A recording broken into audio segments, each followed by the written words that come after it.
Hello again, welcome to video number 6.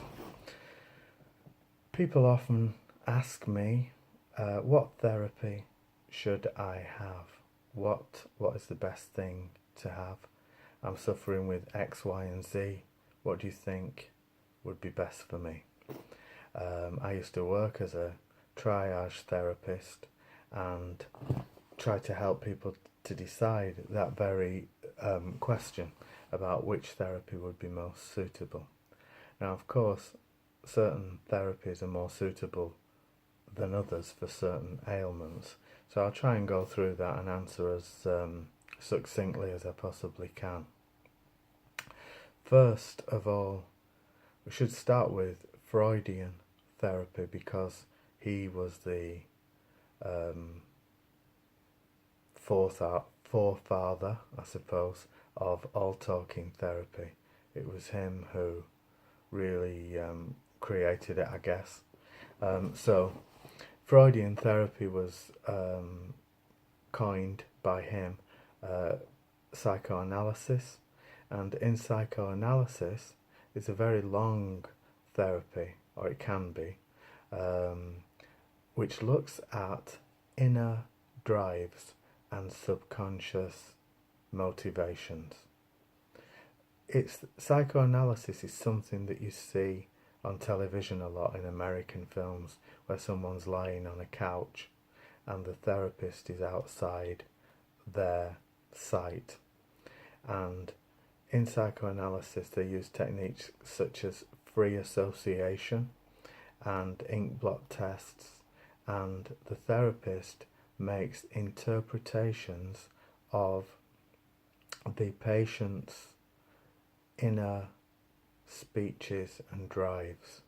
It's quite complicated psychoanalysis, and it's for looking at unconscious processes and transferences between the therapist and the patient. It's a long-term therapy, and it's about dynamic processes, internal dynamic processes. Freud was the founder of psychoanalysis, and Carl Jung, carried that on. He was initially working with Freud, and Jung carried that on. So psychoanalysis is not available on the NHS, and it's a very, very rare therapy these days. I think there's quite a lot of it in London, in the major cities in the world, like London, LA, New York, but it's quite rare to find anyone doing pure psychoanalysis, and it takes years of training as well. A spin-off from psychoanalysis, which is a more up-to-date therapy, is called psychodynamic therapy, which is shorter term, and that looks at the things that I've mentioned before about subconscious and dynamic processes. So psychodynamic therapy, if you like, is psychoanalysis light, L-I-T-E, and that is available in certain healthcare provisions. Very good therapy and good for uncovering maybe childhood issues, traumas, things like that.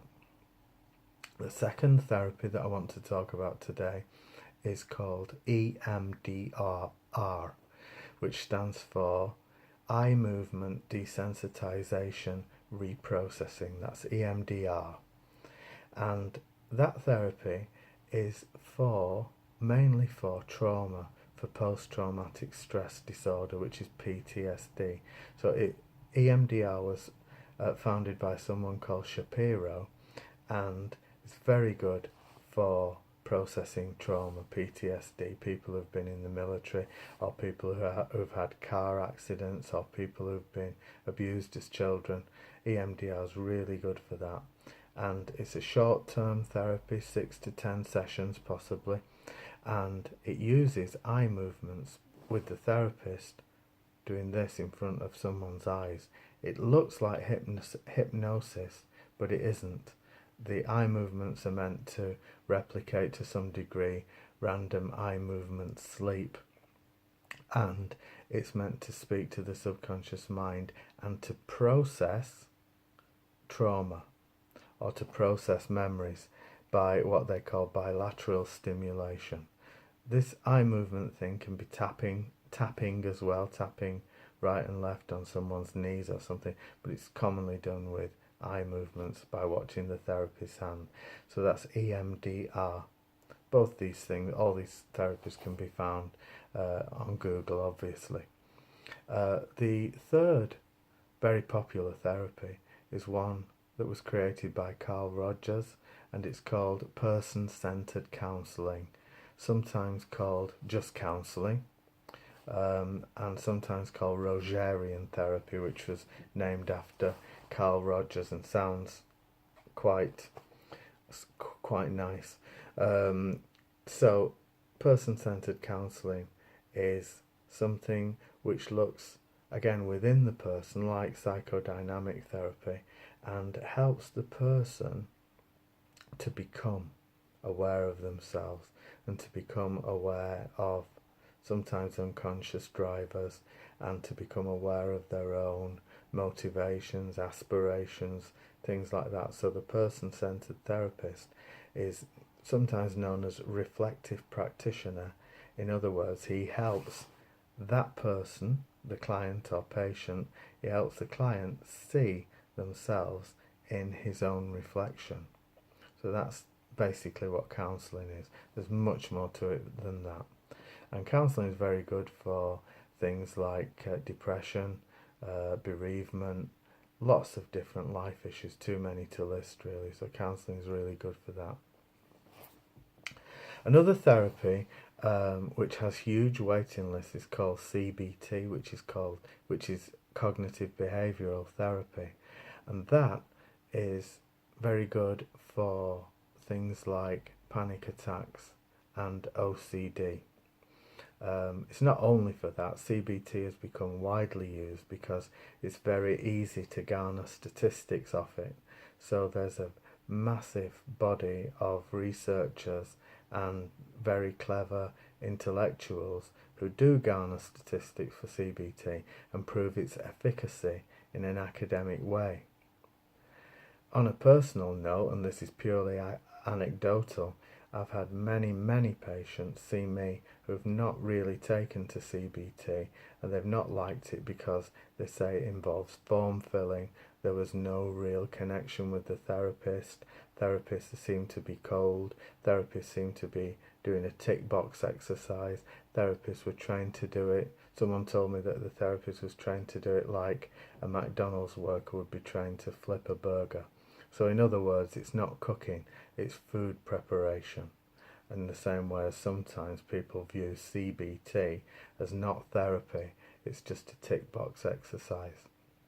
Now that's not particularly my view, and the founder of CBT, Beck, used to say that if there was no rapport with the client, then it'd be no use, and that would apply to any therapy. You'd have to have a rapport with someone.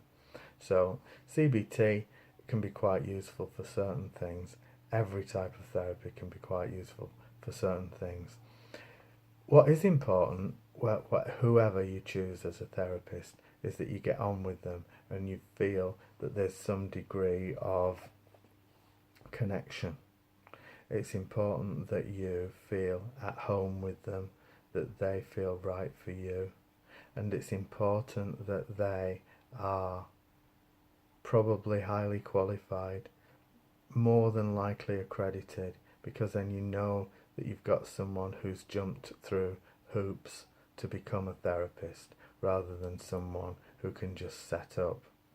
So for example, in counselling, I'm an accredited practitioner with BACP, which is the British Association for Counselling and Psychotherapy, and I'm accredited with them, and quite a few therapists are. So if you want a counsellor, look on bacp.co.uk. The term counsellor and CBT therapist, things like that, they're not protected terms in the same way as doctor is a protected term. So you can't just call yourself a doctor, you've got to actually have medical qualifications. therapist and counsellor aren't protected terms, so anyone can set up as that. So if you look on websites such as BACP, you will find that the people there are accredited and have done a lot to become accredited, and that's important. So whoever you choose, it's got to be someone you get on with, someone that you, I don't know if like is the word, but certainly someone with whom you feel a rapport. And if you're looking at changing your life, then I would strongly recommend talking therapy of some kind. And again, it depends what kind of treatment is suitable for you. If you'd like to get in touch with me, you can do that through my website, which is www.worryguru.com. That's www.worryguru.com. And if it's not me who can help, then I might know someone who can. Alright, thanks for watching. See you next time.